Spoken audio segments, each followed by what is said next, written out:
एक आदमी की दुकान मुकम्मल तौर पर जल कर राख हो गई और सिर्फ दीवारें जलती रह गईं। जब आग बुझाई गई तो लोग उसके अर्द गिर्द जमा हो गए ताकि इसकी तसल्ली दें। सब हैरान थे कि वो मुस्करा रहा था जैसे कुछ हुआ ही नहीं और जैसे इसका वाहिद जरिया माश नहीं जला था। लोगों ने इससे पूछा, अबू अब्दुल्ला आपको क्या हुआ है? हम आपको मुस्कुराते हुए देख रहे हैं, हालांकि आप पर बड़ी मुसीबत आई है। क्या आपने अपना दिमाग खो दिया है?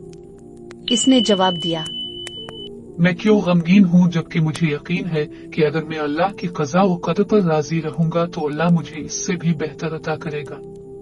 मैंने अपना मामला अल्लाह के सुपुर्द कर दिया है और हर हाल में अल्लाह का शुक्रगुजार हूँ। 2 हफ्ते बाद लोग एक बड़ी और नई दुकान देखकर हैरान रह गए जो हर किस्म की अशिया से भरी हुई थी। लोग करीब गए ताकि देखें कि यह बड़ी दुकान किसकी है। उन्होंने अबू अब्दुल्ला को दुकान के अंदर नमाज पढ़ते हुए पाया। लोगों ने कहा, ये कैसे हुआ? अभी 2 हफ्ते पहले अपने अपनी पुरानी दुकान खोई थी और ये सब पैसा कहाँ से आया? अबू अब्दुल्ला मुस्कुराया और कहा, क्या मैंने तुमसे नहीं कहा था कि मुझे यकीन है कि अल्लाह मुझे अता करेगा? अल्लाह की कसम, उसने अपने अता से मुझे हैरान कर दिया। जुमा की सुबह मेरे पास अपने बच्चों के खाने के पैसे भी नहीं थे। मेरी बीवी ने कहा कि वो अपनी बहन से कर्ज लेने जा रही है। वो गई और 1 मिनट के बाद कुछ पैसे लेकर वापस आ गई। मैंने वो पैसे लिए और मछली खरीदने के लिए बाजार चला गया। मैंने एक मछेरे को एक छोटी सी मछली हाथ में लिए देखा। वो लोगों से 200 दिनार में इसे खरीदने के लिए इल्तिजा कर रहा था। यह कीमत मछली के लिए मुनासिब नहीं थी और कुछ लोग सिर्फ 50 दिनार दे रहे थे।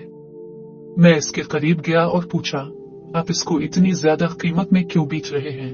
उसने जवाब दिया, मेरी बेटी बीमार है और मैंने समंदर से सिर्फ ये मछली हासिल की है और मुझे इस पैसे की पूरी जरूरत है ताकि मैं मुकम्मल दवा खरीद सकूं।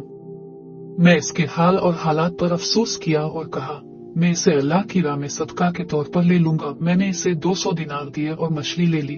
फिर मैं घर वापस आया और अपनी बीवी से इसे तैयार करने को कहा। फिर मैं जुमा की नमाज पढ़ने गया। जब मैं मस्जिद से वापस आया तो मेरी बीवी ने कहा, देखो मछली के पेट में क्या मिला। ये 9 खूबसूरत पत्थर हैं। मैंने उन्हें देखा और कहा, वाकई ये खूबसूरत हैं, हम उन्हें संभाल कर रखेंगे। 2 दिन बाद मेरी बेटी और उसका शौहर हमें मिलने आए। मैंने वो पत्थर निकाले और अपने दामाद को दिखाए। इसने उन्हें देखा और कहा, ये पत्थर नहीं हैं, ये बहुत कीमती मोती है। इनकी कीमत बहुत ज्यादा है, आप बहुत अमीर हो जाएंगे। मेरे दामाद ने ताजिरों और माहिरीन से राब्ता किया और मैं यकीन नहीं कर सकता था वो उन्हें खरीदने के लिए मुकाबला कर रहे थे। मैंने सिर्फ 3 बेचे और 6 मोती बाकी रखे। अल्लाह ने मेरी मदद की और मुझे जो कुछ खोया था इसका एवज दिया। अगले दिन मैं इस मछेरे को तलाश करने बाजार गया ताकि अल्लाह के फजल से इसे भी कुछ दे सकूं, लेकिन मैंने इसे नहीं पाया। जब भी मछली वालों से इसके बारे में पूछा तो किसी ने कहा कि यहाँ ऐसे किसी शख्स को नहीं जानते।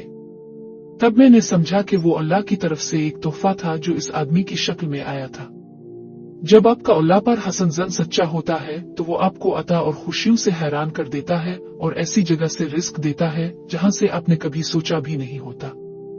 आप हर हाल में अल्लाह पर हसन जन रखें। इस वाकये को सुनते ही हमारे जहन में कुरान पाक की ये आयत आती है जिसमें अल्लाह फरमाता है, और जो कोई अल्लाह से डरेगा अल्लाह इसके लिए मुश्किल से निकलने का कोई रास्ता पैदा कर देगा और उसे ऐसी जगह से रिस्क अता करेगा जहां से उसे गुमान भी नहीं होगा।